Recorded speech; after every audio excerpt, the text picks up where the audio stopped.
नमस्कार, झारखंड के संथाल परगना न्यूज में आपका स्वागत है। अब आप खबर जानेंगे दुमका, देवघर, जामताड़ा, गोड्डा, पाकुड़ और साहिबगंज जिला से। आप न्यूज को किस गांव या शहर से देख रहे हैं, हमें कमेंट में जरूर बताएं। वीडियो को शुरू करने से पहले आज का लाइक एम 50 रखते हैं। उम्मीद है आप इसे पूरा कर देंगे। तो चलिए जानते हैं शाम तक का मुख्य समाचार।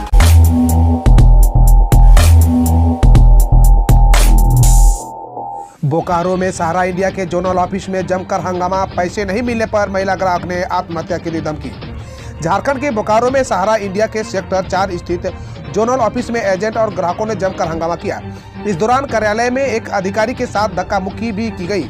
एजेंट और ग्राहकों का कहना है कि कार्यालय में बैठे अधिकारी और सीनियर एडवाइजर मिलकर मोटी रकम की निकासी तो कर रहे हैं, जबकि ग्राहक और छोटे एजेंटों को उनकी स्थिति में भी छोड़ दिया जा रहा है। राशि निकासी में काफी परेशानी हो रही है। झारखंड में सरकारी नौकरियों की बहार, हेमंत कैबिनेट ने किए ताबड़तोड़ फैसले, 37 प्रस्तावों पर मुहर।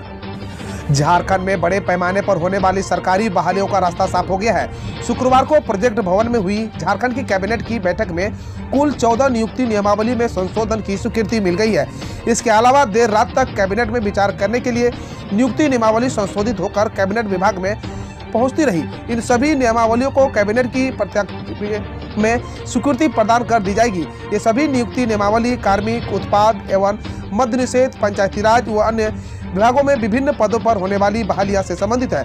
शुक्रवार को झारखंड कैबिनेट की बैठक में कुल 37 प्रस्तावों को मंजूरी प्रदान की गई। गाँव में बढ़ेगी स्वास्थ्य सुविधाएं, सरकारी कर्मचारियों का डीए भी बढ़ा, जाने झारखंड के कैबिनेट के अन्य फैसले। कैबिनेट ने वर्ष 2021-22 में राज्य के गांवों में स्वास्थ्य सुविधाओं के विकास के लिए शुक्रवार को 638 करोड़ व्यय योजना की स्वीकृति दी है। कैबिनेट सचिव वंदना डाडेल ने बताया कि ये राशि गांवों में कोविड-19 स्वीकृति कार्यक्रम के अलावा स्वास्थ्य से संबंधित अन्य आधारभूत संरचना विकसित करने पर खर्च होंगे। कैबिनेट ने पूर्व के फैसले के मुताबिक विभिन्न विभागों की 14 नियमावलियों में संशोधन व प्रस्ताव पर स्वीकृति दी। झारखंड में 9वीं 10वीं के छात्रों को भी मिलेंगे किताबें, सामान्य वर्ग के छात्र छात्राओं को मिली है यह सौगात। मुख्यमंत्री हेमंत सोरेन की अध्यक्षता में हुई कैबिनेट की बैठक में 37 प्रस्तावों को हरी झंडी दी गई है। इसके तहत राज्य के सरकारी स्कूलों में 9वीं और 10वीं में पढ़ने वाले छात्रों को भी अब निःशुल्क किताबें मिलेगी।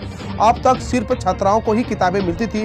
राज्य के सरकारी स्कूलों के 8वीं में पढ़ने वाले सामान्य वर्ग के छात्र छात्राओं को साइकिल देने की मंजूरी की गई है। रांची समेत झारखंड में आज तड़के से बारिश शुरू, बंगाल की खाड़ी में बना है डीप डिप्रेशन।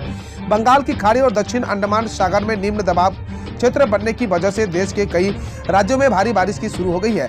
बंगाल की खाड़ी में डीप डिप्रेशन बनने की वजह से रांची समेत झारखंड के कई इलाकों में शनिवार की तड़के 5 बजे के बाद से ही जोरदार बारिश शुरू हो गई। वहीं दक्षिणी अंडमान सागर में बने डीप डिप्रेशन की वजह से केरल, अंडमान निकोबार द्वीप समूह समेत कई राज्यों में भारी बारिश का अलर्ट जारी किया गया है। कहानी उन 3 आंदोलन की जिन्होंने झारखंड को दी नई दिशा। इस वक्त झारखंड राज्य अपना स्थापना दिवस मना रहा है। बिहार से अलग होकर एक नए राज्य के रूप में पहचान हासिल करने वाला भूखंड झारखंड अपनी वन संपदा, प्राचीन संस्कृतियों के संरक्षण और जंगल आदिवासियों की सुरक्षित बस्ती के रूप में जाना जाता है। एक बारगी देखने में भले ही लगे कि इन जंगली झरमुटों में विकास का सूरज नहीं पहुंच पा रहा है, लेकिन असल यह है कि इन सघन हरित प्रदेशों में प्राचीनतम अभी भी सुरक्षित और सहज कर रखी गई है। झारखंड में राज्य कर्मियों को पेंशन की सौगात, डीए 3% बढ़ा, कैबिनेट में इन प्रस्तावों को मिली मंजूरी। झारखंड सरकार ने शुक्रवार को राज्य के आम लोगों और अपने कर्मचारियों की बड़ी सौगात दी। मुख्यमंत्री हेमंत सोरेन की अध्यक्षता में शुक्रवार को हुई कैबिनेट की बैठक में जहां यूनिवर्सल पेंशन योजना को मंजूरी दी गई, वहीं राज्य के कर्मचारियों और पेंशन भोगियों के महंगाई भत्ते यानी डीए में 3% की वृद्धि को हरी झंडी दी गई है। इसके अलावा 14 विभागों की नियुक्ति नियमावली को भी मंजूरी दी गई है। नियुक्ति प्रक्रिया के कई नियमावली और पुराने नियमावली के संशोधन में झारखंड के स्कूल से मैट्रिक और इंटर होना अनिवार्य किया गया है। कैबिनेट ने कुल 37 प्रस्तावों को मंजूरी दी है। 40 साल से वांटेड और 1 करोड़ का इनाम, जाने कैसे गिरफ्तार में आया सुप्रीम जनरल कमांडर बुढ़ा। शुक्रवार की सुबह 9 बजे का वक्त गिरिडीह सरायकेला रोड पर तेजी से भाग रही एक स्कॉर्पियो जिसमें 74 साल का एक बुजुर्ग और उसकी पत्नी साथ में 2 बॉडीगार्ड। अचानक टोल पर पुलिस ने हाथ दिया और 4 दशक में नक्सली कांडों का शतक लगा चुका 1 करोड़ का इनामी बूढ़ा पुलिस के हत्थे चढ़ गया। अब झारखंड में धोती साड़ी योजना का दायरा बढ़ा। अब खाद्य सुरक्षा योजना के लाभान्वितों को भी मिलेगा।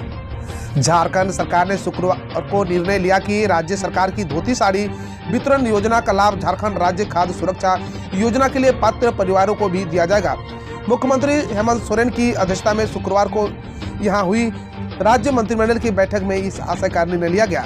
राज्य सरकार द्वारा जारी विज्ञप्ति में बनाया गया है कि राज्य सरकार सोना सोबरन धोती साड़ी वितरण योजना को लाभ राष्ट्रीय खाद्य सुरक्षा अधिनियम के अंतर्गत कवर होने वाले राज्य के सभी पात्र गृहस्थ एवं अंत्योदय अन्य योजना के लाभान्वित परिवारों के अलावा अब झारखंड राज्य खाद्य सुरक्षा योजना के लिए पात्र परिवारों को भी देगी। उम्मीद की जा रही है कि राज्य सरकार के इस फैसले से जल्द ही सूबे के आम लोगों को फायदा पहुंचना शुरू हो जाएगा।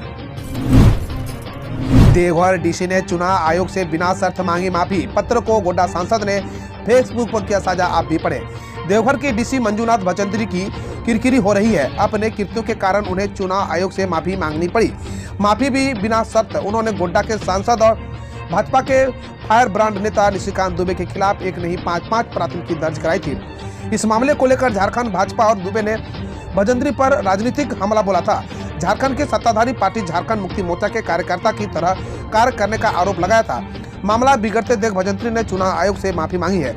माफीनामा को गोड्डा सांसद ने इंटरनेट मीडिया फेसबुक पर साझा किया है। इसे पढ़कर लोग कुछ प्रतिक्रिया व्यक्त कर रहे हैं।